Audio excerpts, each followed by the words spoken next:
जैसा कि आप जानते हैं कि पिछले कुछ दिनों से बिहार बदलाव अभियान के तहत जन सुराज में मैं और मेरे साथी पूरे बिहार में घूमकर ये प्रयास कर रहे हैं कि जो अभियान हम लोगों ने छपरा में सिताब दियारा जेपी के भूमि से शुरू किया है, उसका लक्ष्य ये है कि आज से करीब 50 साल पहले बिहार में व्यवस्था परिवर्तन के लिए, संपूर्ण क्रांति के लिए जो नारा, जो प्रयास जेपी ने दिया, उसके परिणाम स्वरूप देश के कई हिस्सों में सत्ता भी बदली और व्यवस्था भी बदली। लेकिन बिहार जहां से ये आंदोलन की शुरुआत हुई थी, उसकी स्थिति कमोवेश वही बनी हुई है जो 70 के दशक में थी।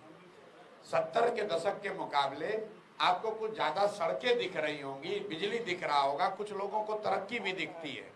लेकिन जब मैं ये कह रहा हूं कि स्थिति वही है जो 70 में थी, इसका मतलब ये है कि 70 के दशक में भी देश का सबसे गरीब, सबसे पिछड़ा, सबसे ज्यादा अशिक्षित, सबसे ज्यादा बेरोजगारी, पलायन वाला राज्य बिहार ही था।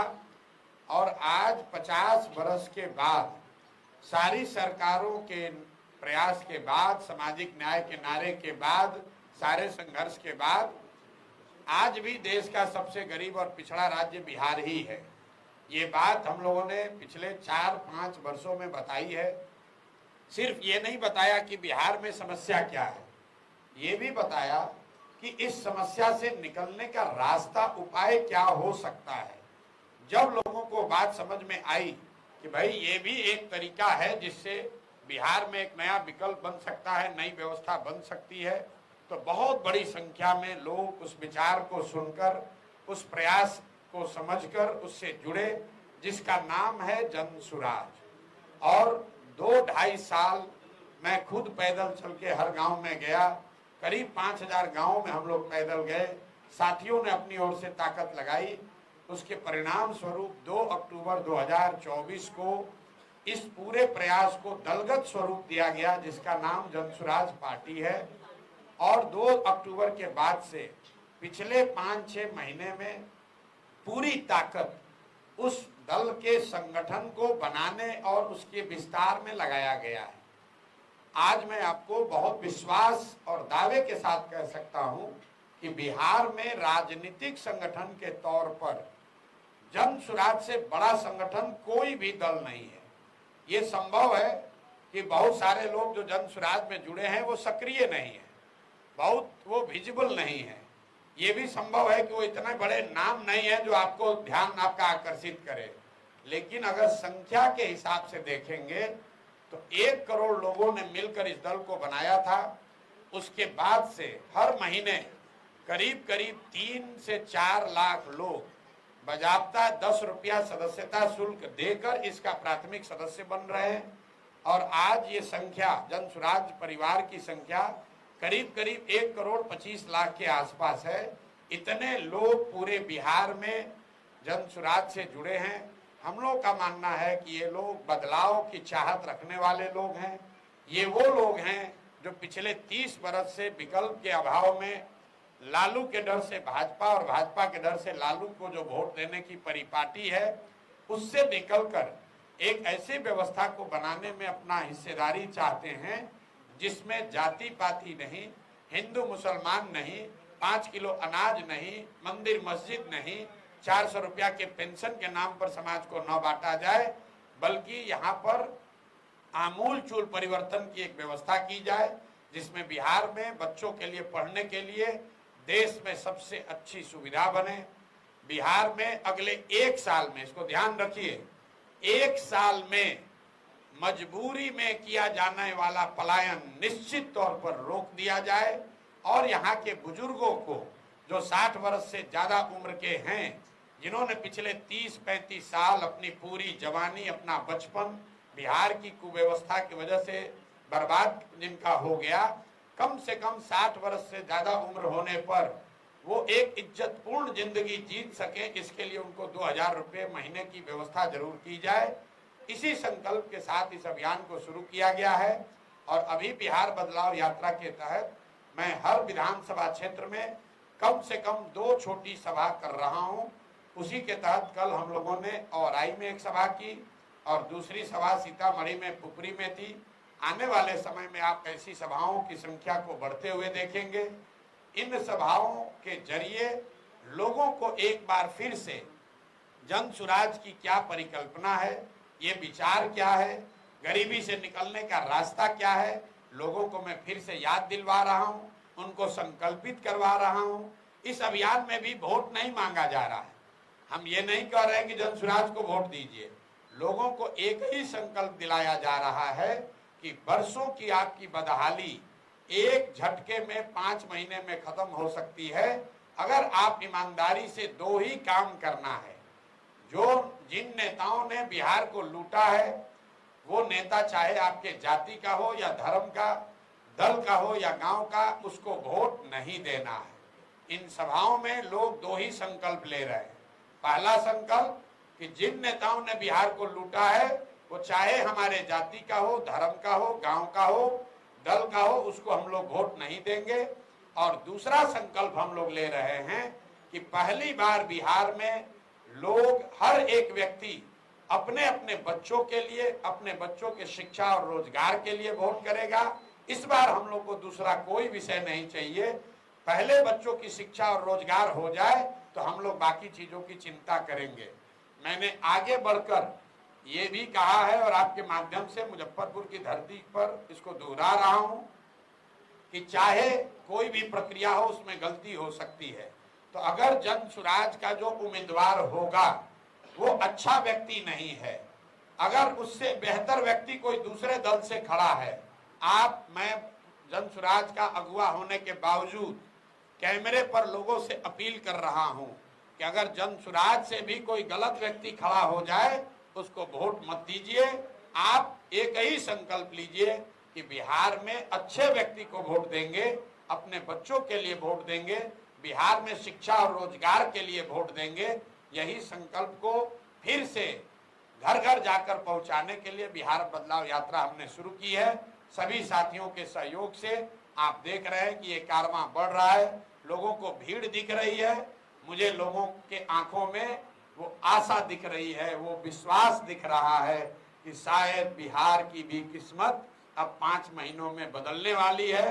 शायद बिहार में भी जिन्होंने सारी विश्वास खो दिया था, जिसका होप खत्म हो गया था, जिन लोगों ने मान लिया था कि बिहार में कुछ नहीं हो सकता है, उसको भी अब ये भीड़ दिखा रही है कि नहीं, हम लोग जातियों में बटा हुआ समाज हमको मानता है, लेकिन जब अपने बच्चों की बात आएगी, जब बच्चों की शिक्षा रोजगार की बात आएगी, जब बिहार के सम्मान की बात आएगी, तो हम लोग सारे एक हैं और बिहार के बच्चों के भविष्य के लिए सब मिलकर एक नई व्यवस्था बनाए। कम से कम 1 महीना तो मैं गांव-गांव पैदल चला हूं और यहाँ की सभाओं में मैं क्या कहता हूं आप जरा जाकर उसको भी सुनिए। मैंने कोई वादा ऐसा नहीं किया है कि क्या हो जाएगा।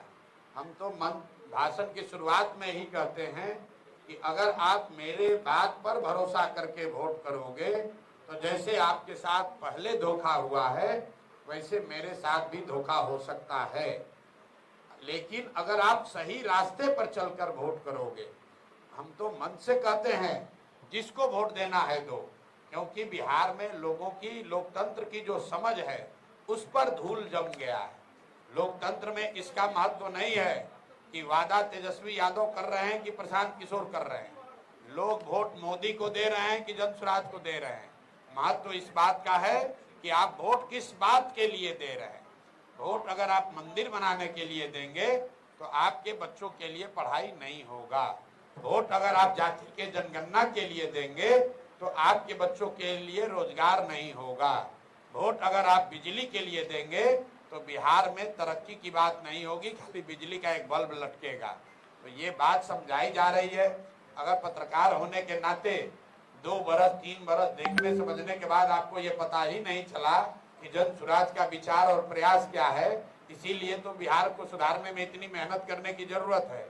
आप खुद को पत्रकार बता रहे हैं, दिन रात अपने को राजनीतिक विषयों पर चर्चा करने का पुरोधा बने हुए हैं, और आप ये भी नहीं ध्यान दे रहे हैं कि हम लोग कह क्या रहे हैं। जो कह रहे हैं उस पर सवाल कीजिए, जो नहीं कह रहे हैं अपने दिमाग में बनाए हुए हैं उस पर सवाल मत कीजिए। क्या सीतामढ़ी में आप गए थे रेप पीड़िता से मिलने के लिए, क्या पुरानी भी जाएंगे? सीतामढ़ी में कल रात में गया था।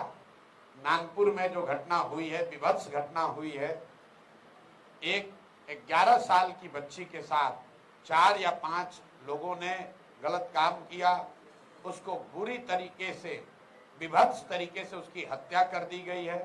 उनसे मिलने गए थे। जहां तक बात कुर्नी की है, जिस दिन घटना हुई है उसी दिन पीएमसीएच में सबसे पहले जनसुराज के लोग ही पहुंचे थे। उस बच्ची के घर उसी दिन यहाँ राज्य के जिले के सारे साथी गए, राज्य के लोग गए, जनसुराज के अध्यक्ष गए, हम लोग राज्यपाल से मिले और आगे हम लोग कल परसों में ये निर्णय भी कर रहे हैं, आपस में बैठ रहे हैं। ये जो रोजाना की घटना हो रही है, कुर्नी की घटना जो है वो सिर्फ रेप का मामला नहीं है, वो स्वास्थ्य विभाग की लापरवाही का मामला है। तो हम लोग ये तय करने जा रहे हैं कि इसके लिए जो मंगल पांडे जो यहाँ के स्वास्थ्य मंत्री हैं, सबसे पहले मंगल पांडे के खिलाफ आवाज प्रशांत किशोर ने उठाई है। हमने ये कहा है कि ये वही आदमी है, जब स्वास्थ्य मंत्री थे तब कोविड हुआ था और हमने देखा था कि कोविड के दौरान बिहार के लोगों की, यहाँ की स्वास्थ्य व्यवस्था की की कमियों की वजह से क्या दुर्गति हुई थी। फिर यही आदमी बना हुआ है मुख्यमंत्री।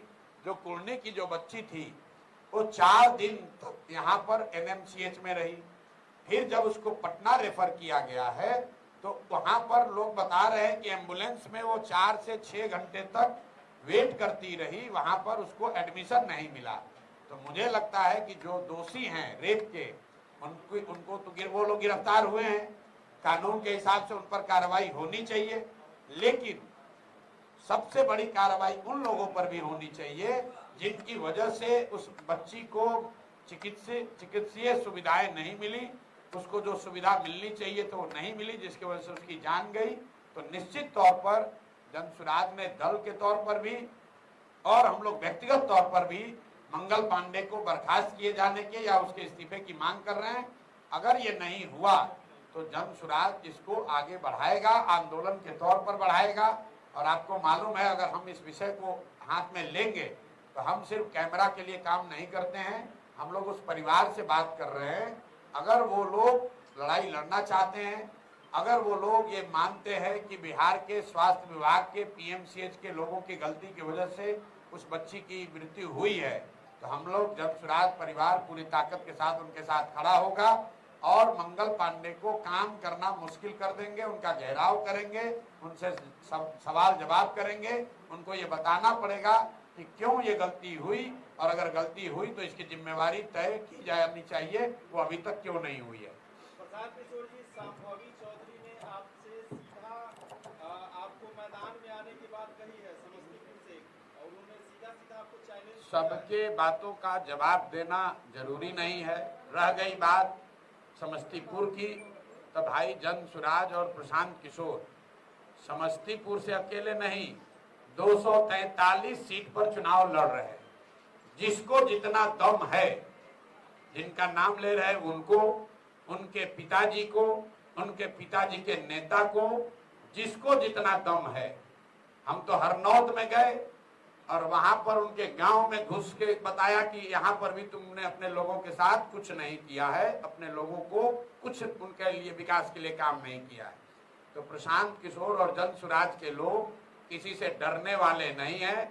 जिसको दम हो वो आए और क्षेत्र में आजमा ले। ना हम राघोपुर जाने से डरते हैं, ना हरनौत कल्याण बिघा जाने से डरते हैं, ना सिवान में जाकर लोगों को बताने में घबराते हैं कि मंगल पांडे किस तरह के स्वास्थ्य मंत्री हैं और लोग उनके बारे में क्या सोचते हैं। भाई देखिए, ऐसा है, ये विक्टिमहुड दूसरे पर जाकर खेलिएगा। कौन दलित है, कौन कुशवाहा है, कौन यादव है, ये विषय नहीं है। और हमारा उस जिस व्यक्ति का आप नाम ले रहे हैं उससे हमारा कोई लेना देना नहीं है। उनके पिताजी के बारे में हमने बताया कि ये टुटपुंजिया नेता है, कांग्रेस के अध्यक्ष थे बिहार में, और उस पार्टी के पीठ में छुरा घोंप के मंत्री बनने के लिए तब कांग्रेस छोड़कर ये आदमी आकर जदयू में शामिल हुए। जब जदयू में शामिल हुए तब मैं जदयू में मैं ही था और हम लोग यहाँ आकर दरबार लगाने वाले ये लोग हैं कि प्रशांत जी किसी तरह हमारी मदद कीजिए। आप याद कर लीजिए जाके रिकॉर्ड, जब कांग्रेस छोड़कर आए थे तब कई महीना मंत्री नहीं बने थे, तो रोज आकर ये लोग दरबार लगाते थे। ऐसे लोगों पर बोलने की हमको जरूरत नहीं है। ये वो लोग हैं जो दलित होने के नाम पर का दावा करते हैं। कितने वो दलित हैं ये आपको मालूम है, आप जाकर ये चेक कर लीजिए कि कितने दलित हैं। ये पूरी जन स्वराज की लड़ाई किसी एक व्यक्ति के खिलाफ नहीं है, उस मानसिकता के खिलाफ है जिसमें 1200 परिवार के लोग ये समझते हैं कि हम रहेंगे, हमारे बाबूजी थे, हम रहेंगे और हमारे बाद हमारा बाल बच्चा रहेगा। आप जिस परिवार की बात कर रहे हैं, भाई साहब अपने मंत्री हैं, बेटी सांसद है दूसरे दल से, अभी दामाद को धार्मिक न्यास बोर्ड में बना दिया गया, तब पूरा बिहार यही परिवार लोग अगर कब्जा करके बैठेंगे तो दूसरे लोग कहां जाएंगे? दूसरे लोग कहां जाएंगे भाई? और अगर इतने ही आप काबिल हैं, बताया कि हम जितना प्रशांत किशोर का उम्र है इतना दिन से हमारा परिवार राजनीति करता है, ये बिल्कुल ठीक बात है। जितनी मेरी उम्र है उससे ज्यादा समय से ये लोग राजनीति कर रहे हैं और इसीलिए बिहार के कुव्यवस्था के लिए सबसे बड़े जिम्मेवार है। इनको बताना चाहिए कि तुम 25-30 साल से 3 पीढ़ी राजनीति में हो, तो बताओ, अगर दलित भी होने का भी दावा कर रहे हो तो बताओ कि कितने दलित बच्चों का तुमने जीवन सुधारा, कितने दलित बच्चों के लिए कुछ किया। अगर तुम 40 साल से यहाँ पर दलित की होने का दावा कर रहे हो तो बताओ कि जातीय जनगणना में, और ये आदमी एजुकेशन मिनिस्टर थे, सब लोग नोट करो भाई, यही आदमी बिहार के शिक्षा मंत्री थे 2 बरस तक। आज जातीय जनगणना जो इसी सरकार ने कराया है उसमें आंकड़ा बता रहा है कि 3% से कम, याद रखिए आप लोग भी पढ़ते उड़ते तो है नहीं, कोई रिपोर्ट आता है तो 3% से कम दलित समाज के बच्चे ही 12वीं पास कर रहे हैं। तो अगर ये दलित हैं और दलितों के बड़े हिमायती हैं तो 40 बरस में इन्होंने दलितों के लिए क्या किया? जब ये शिक्षा मंत्री थे तो दलितों के पढ़ाई की स्थिति को सुधारने के लिए क्या किया? अरे भाई, दलित होने के नाम पर रिजर्व सीट से लड़ते हो और अपने पिताजी के नाम पर आप आए और आपके नाम पर आपके दूसरे पीढ़ी के बच्ची और दामाद आ रहे हैं, उसके बाद उनके बच्चे आएंगे। अब बिहार के जो 2 करोड़ दलित हैं वो कहाँ जाएंगे? तो प्रशांत किशोर डरने वाले नहीं है। हमको कहा कि मानहानि का मुकदमा कर देंगे, मुकदमा किए हैं, मुकदमा किए हैं ना, तब कोर्ट का फैसला आने दीजिए, दूध का दूध पानी का पानी हो जाएगा। आप कह रहे हैं अशोक चौधरी, हम कैमरे पर कह रहे हैं अशोक चौधरी का क्या औकात है? कैमरे पर कह रहे हैं नीतीश कुमार का मानसिक हालत ठीक नहीं है, नीतीश कुमार मानसिक तौर पर स्वस्थ नहीं है। इससे बड़ा तो कोई मानहानि नहीं होगा। अगर दम है तो नीतीश कुमार और पूरी सरकार मिलकर प्रशांत किशोर पर मानहानि का केस करे कि प्रशांत किशोर गलत बोल रहे हैं, नीतीश कुमार मानसिक तौर पर स्वस्थ हैं। प्रशांत किशोर कह रहे हैं कि नीतीश कुमार मानसिक तौर पर स्वस्थ नहीं है। दम है तो मानहानि का केस करके दिखा दें, पता चल जाएगा अभी सामने। कल तो मुख्यमंत्री के भविष्य से जुड़ा हुआ प्रश्न है कि अगर समाज पार्टी के भविष्य से जुड़ा हुआ प्रश्न है कि आप जिस तरह से बिहार में विकल्प के तौर पे उभरे हैं, चलिए आप मान तो रहे ना कि उभरे हैं, जिस तरह से उभरे हैं, अगर महागठबंधन के घटक दल जो राष्ट्रीय कांग्रेस पार्टी है, अगर वो चुनाव बिहार में अकेले लड़ती है तो फिर आपको आपके चुनाव रणनीतिकार है उस कैसे उसको देखते हैं और कैसे? भाई ऐसा है, अगर आप हमको रणनीतिकार मानते भी हैं तो हम 3 बरस से एक ही रणनीति बना रहे हैं कि बिहार की स्थिति को बदला कैसे जाए। एक ही रणनीति बना रहे हैं कि ये 1200 परिवारों का जो राजनीति पर कब्जा है उसको तोड़ा कैसे जाए। रणनीति ये बना रहे हैं कि बिहार के लोगों में ये विश्वास कैसे पैदा किया जाए कि बिहार की स्थिति को भी बदला जा सकता है। रणनीति ये बना रहे हैं कि बिहार में भी देश की सबसे अच्छी शिक्षा व्यवस्था अगले 10 साल में कैसे बनाई जाए, और सबसे बढ़कर रणनीति ये बना रहे हैं कि बिहारियों का खोया हुआ सम्मान कैसे वापस कराया जाए, कैसे बिहार में ये व्यवस्था बनाई जाए कि बिहार का कोई भी बच्चा, इसको याद रखिए, सारी समस्या एक और सबसे बड़ी समस्या है कि बिहार का कोई भी बच्चा बिहार से बाहर रोजी रोजगार करने के लिए मजबूरी में गाली सुनकर नहीं जाएगा। ये व्यवस्था कैसे बने इसकी रणनीति बना रहे हैं। दूसरा कोई रणनीति नहीं है, दूसरा कोई दिमाग में प्रश्न नहीं है और इसको किए बगैर मानेंगे नहीं। आप देख लीजिए जो लोकसभाओं में आ रहे हैं, बिहार में जिस नेता को लगे कि वो बहुत लोकप्रिय है वो जगह चुन ले और हम उसके यहाँ आते हैं, बिना सुरक्षा के आते हैं, बिना सिपाही के आएंगे, बिना हवलदार के आएंगे। उसके क्षेत्र में उससे बड़ी संख्या में लोगों को इकट्ठा करके अगर नहीं दिखाया तो आप बता दीजिएगा कि नहीं भाई जनसुराज की कोई ताकत नहीं है। अरे भाई कांग्रेस बिहार में कोई दल ही नहीं है, पिछलग्गू दल है। कांग्रेस का बिहार में क्या वजूद है? 30 वर्ष से जो पार्टी लालू जी का झोला ढो रही है, लालू जी की तबीयत खराब हुई तो अब तेजस्वी का झोला ढो रहे हैं, उस दल की आप बात करते हैं। कांग्रेस की बिहार में क्या हैसियत है? अगर कांग्रेस की हैसियत है, राहुल गांधी को गुदा है, राजनीतिक गुदा है, कहते हैं ना कि डरो मत, राहुल गांधी कहते हैं डरो मत, तो हम भी कह रहे हैं भैया डरो मत। है हिम्मत तो बिहार में अकेले चुनाव लड़के दिखा दो, है हिम्मत तो लालू जी कल अंबेडकर बाबा साहब के फोटो के सामने पैर रखे थे, उस पर बयान देके दिखा दो। कहते हो ना डरो मत, तो दिखाओ बयान देके कि तुम्हारे तेलंगाना के चीफ मिनिस्टर ने रेवंत रेड्डी ने कहा, याद रखिए कांग्रेस के मुख्यमंत्री ने कहा वीडियो पर कि बिहारियों का डीएनए है मजदूरी करने का, बिहार के लोग मजदूरी करने के लिए पैदा हुए हैं। तो अगर नहीं डर रहे हो, हिम्मत है, बिहार में आते हो तो बताओ कि तुमने तेलंगाना के मुख्यमंत्री के इस बयान पर क्या जवाब दिया, क्या कार्रवाई की। अगर बिहार के लोग मजदूरी करने के लिए पैदा हुए हैं तो भाई तुम बिहार में वोट लेने काहे आए हो? तेलंगाना में ही राजनीति करके देख लो। एक सवाल है कि चुनाव का वक्त है, आने वाला समय में दूसरे दल से किसी जो विधायक सांसद बने हुए हैं वो आपके पार्टी में आते हैं तो उनको टिकट मिलेगा आपकी पार्टी? मेरे भाई जनसुराज ने पहले तय कर दिया 243 सीट पर लड़ेंगे। जनवरी से लेकर आवेदन हम लोग लेना शुरू कर दिए। बाजाप्ता 21,000 रुपया ले रहे, कोई ये भी नहीं है कि मुफ्त में नहीं, 21,000 रुपया जमा करके लोग आवेदन दिए। जो आवेदक है वो पर टेबल के नीचे नहीं, कमरे में बात के आधार पर नहीं, अपने क्षेत्र में फोटो बैनर पोस्टर लगाया है, उस पर लिखा है संभावित उम्मीदवार जनसुराज। क्यों कराई गई है व्यवस्था? ताकि क्षेत्र की जनता देखे कि कौन लोग हैं जो जनसुराज से उम्मीदवार हो सकते हैं। जब सर्वे हो रहा है, हम खुद जा रहे हैं, संगठन के साथी उसमें जुड़े हैं, वो बता रहे हैं कि भैया ये जो 5 आदमी घूम रहा है इसमें कौन सबसे अच्छा व्यक्ति है। जिसको जनता सबसे अच्छा बताएगी वो चाहे कमजोर हो या मजबूत हो, लड़ेगा वही जो जनसुराज का हिस्सा है।